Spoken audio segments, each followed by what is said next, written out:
on my back, sewer on my rap. I got a lot of facts, pull off on the map. Sniper on my back, I cannot relax. Big talks on my list, champagne on your back. Shit. What up, people?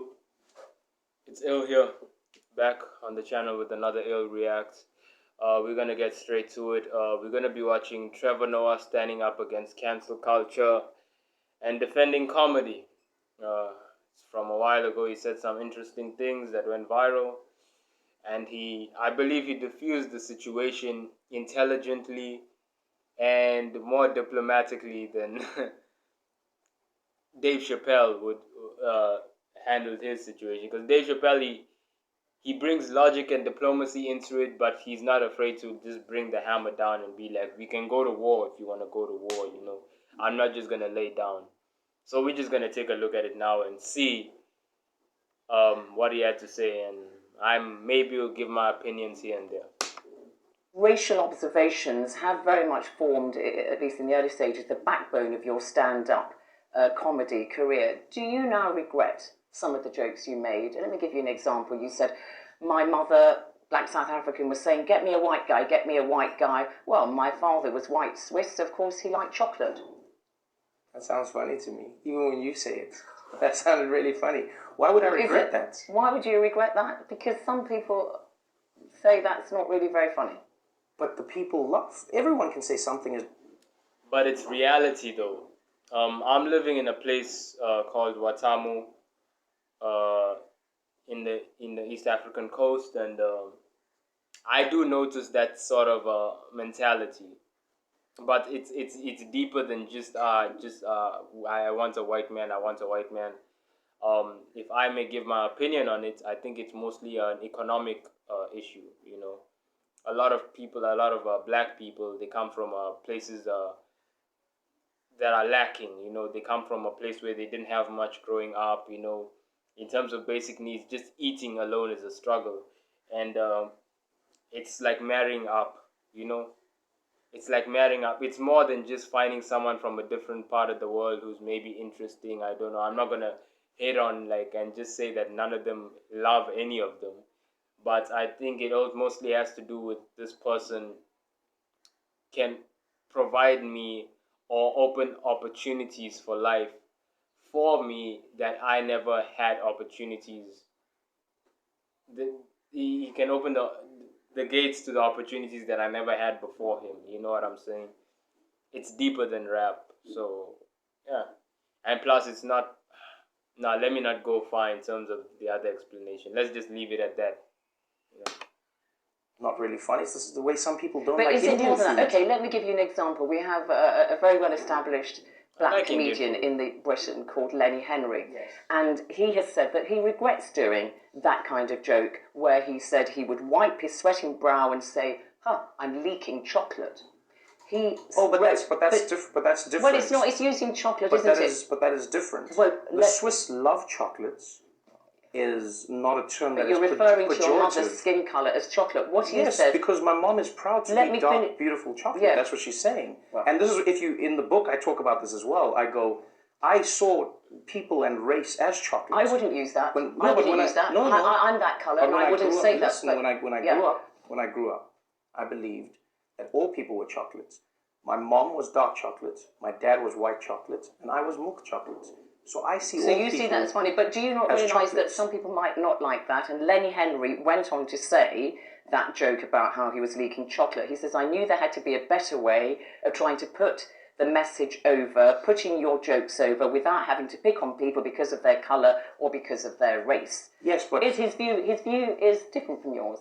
Because he's Lenny Henry and I'm Trevor Noah. Yeah, but he's black. Yes, but he was talking about leaking chocolate, implying that his skin color was not something that belonged to him. That is a different joke. He's just trying to say that his skin color is chocolate. No. You're splitting hairs here. No, but that is exactly what we should be doing.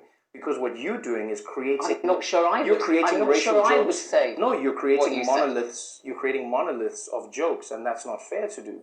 Every single joke has a context. Every single joke comes from a place. The most important thing with comedy is context.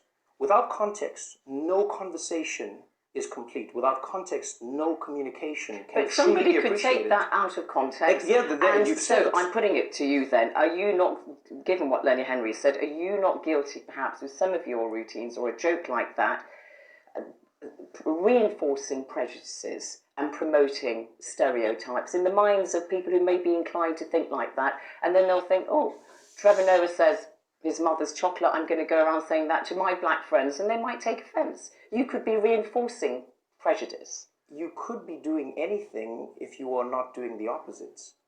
How your action is implied does not define what you were doing. Okay, let's look at another aspect of race. You moved just a few years ago to the United States. Your routine as a comedian often mimicked Africans and also African Americans. And about African Americans, you have said this: you are not African, but we play along. It's a very loose term, African American, because half the time you use it for people who aren't even African. As long as you're black, they say African American. I didn't deliver it like that. You're not doing my jokes justice. Okay, all right, yeah, I'm not Trevor Noah and I'm not a comedian. No. Yeah, it sounds horrifying. It sounds horrifying. Wait, let's continue. But I'm just asking, are they not African American? Here's what you're missing. What you're doing right now is the equivalent of me saying, now it's raining more than ever. I'll be here with you forever. You can always be my friend, standing under my umbrella. Ella, Ella, Ella, Ella, Ella, Ella, Ella, Ella, A, Ella, Ella, Ella, A. I seem like a mad person right now because I'm not doing everything that was within the context of the song Umbrella by Rihanna. Yep. When you were doing comedy merely by words, I spoke it. My eyes, my voice, my connection with an audience is completely different. People can see when you are being playful. People can see when you are saying something. So you're being playful about that. That you don't believe. That is what satire is, though. Fine. You're poking holes. So you're So in that. So you don't believe what you say. No.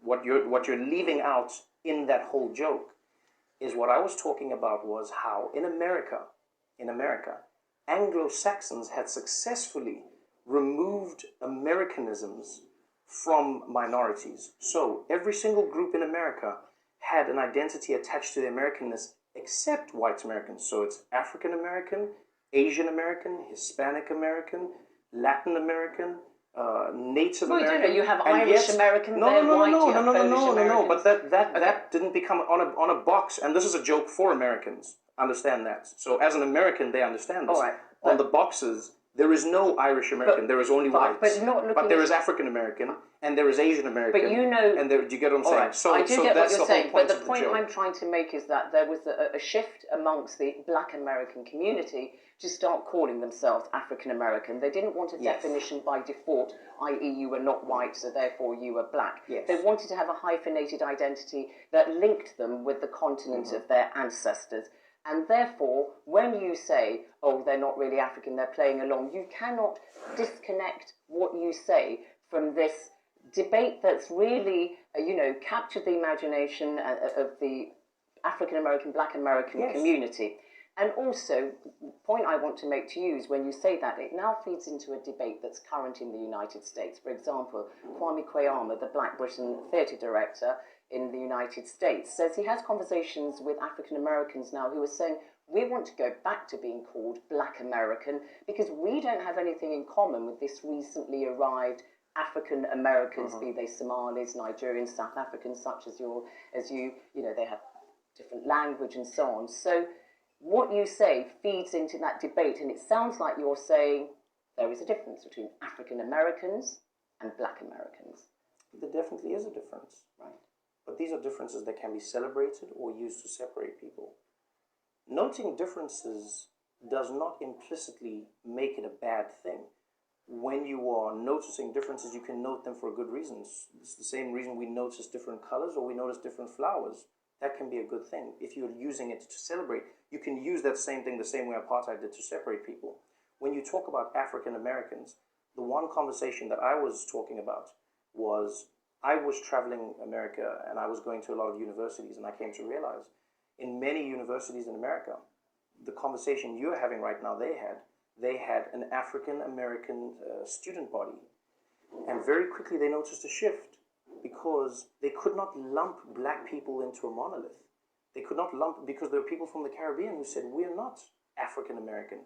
There were people from Africa who were like, these are not our views. We are Africans in America. So there that's is a difference. interesting. Yeah. And so what people themselves did was they said, you can't just lump us into this group. Fine. And does that difference mean that it doesn't act as a cohesive form? Because I'm thinking in 2014, Chimamanda Ngozi Adichie, the celebrated Nigerian author, she said that when she visited the US, she felt that her African American classmate was annoyed with her because she didn't share their anger. And she said that she was not burdened herself by America's terrible racial history. That difference, does it result in the African Americans who've arrived recently in the United States, such as yourself, acting differently or having a different psyche from the Black Americans who were the descendants of slaves and have lived for many, many years, obviously, in the US? Well, I will say this. I will be careful to not comment on the experience of every single person, because I'm only myself and I can only experience the people that are around me. What I do know is this. In terms of our racial histories, South Africa and America are very similar. When I talk to a Black American person, there are many stories that we share as human beings. There are many oppressions that we have experienced through our selective, oppressors. I think those are the things that many people can relate to across the board. So there's more to unite, even though you say there are differences. There is definitely more to unite, especially when you are being oppressed as a group. Because you must remember, when you are in the US as a Black African man, I can tell you now that if you have an encounter with the police, they are not going to split the hairs. They're not going to say, excuse me, Trevor, no, are you from South Africa yes, or are you from Detroit? That doesn't happen. No, that doesn't. Racial. Yeah. What he said in the end is kind of right. I've heard this before. I've heard about the different the differences Americans on different like channels and like shows and all. They'll talk about the differences between Africans and African Americans. There is a big difference. We experience different things, and I personally think the country that's closest to coming to an understanding with African Americans in terms of certain issues is South Africa, since I've lived there. I can say that if I didn't grow up in South Africa, I wouldn't understand so much of what Americans are going through, as opposed to if I grew up here. Because, okay, let's say I got to Kenya like 2 years ago or so. I've been living here for like maybe 2 years, let's say. The differences I noticed with the people I've interacted with and the people I've grown up with in South Africa is, let's say in terms of the racial issues, right? I just said that in certain things, South Africans and Americans will have a lot in common. Racial issues is one of those things. Xenophobia is one of those things that, those type of issues are things that like those two countries will have in common. One thing I noticed when I came to Kenya is those issues were non-existent. Or not just, maybe they're not non-existent. I haven't maybe found, maybe there's racial issues over here, like somewhere, but it's not very big. It's actually minuscule, honestly speaking, from my experience. Because like you talk to different individuals and different people about some shit, and it won't be a factor to them. In Kenya, one of the biggest factors over here is not even racial issues, it's tribalism. You know what I'm saying? As opposed to South Africa, where you understand like what's going on. You know, there's racism, there's, you know. So in terms of those things, like let's say a Kenyan goes to America for the first time or whatever, racial issues will be new to them, because I think I heard this from a European who was over here said this. He said he doesn't like going to South Africa because there's the racial issues are almost too intense, and like he doesn't understand. He says that everyone is blood and all of that. We all bleed the same and all of that. The racial issues are too deep. Yes, it's because of the history. That's why a lot of them, they come over here rather than going to countries like South Africa, because they want a freaking break from being seen as like what they were seen as in the apartheid era. I understand it because I grew up in this. I didn't grow up in the apartheid system. I grew up in South Africa in the post-apartheid era. I grew up with the issues. I grew up with seeing the remnants of racism, experiencing xenophobia, all of that. I grew up with that stuff enough to understand what he was talking about, and I knew when that European was sort of complaining about his experiences in South Africa and how maybe he was racially treated or whatever.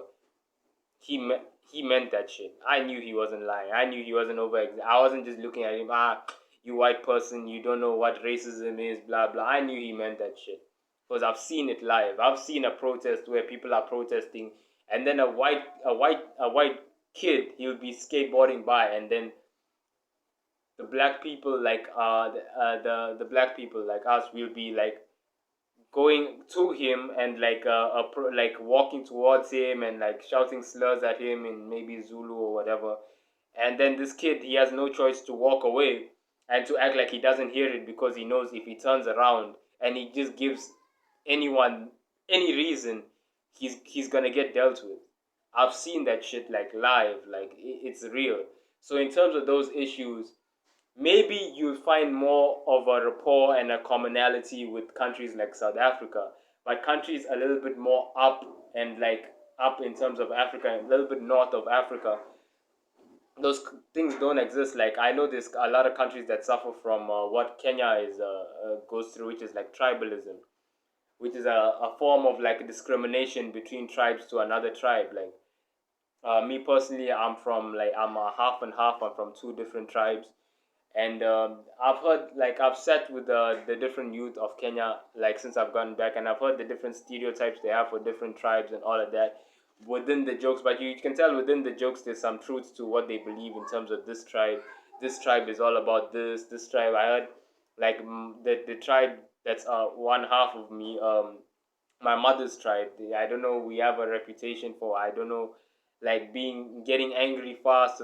I've heard things like that, violence, I don't know, I've heard things like that. You know, there's different stereotypes. That's why even when this issue she's saying, why are African Americans treated like they don't belong? Or maybe she didn't say that, but I've heard that complaints. African Americans, they say these Africans, they treat us as if we don't belong. They treat us with disdain or disgust or whatever. I don't see it as like them treating you like different. I just see it as tribalism, because that's very prominent, especially in these countries.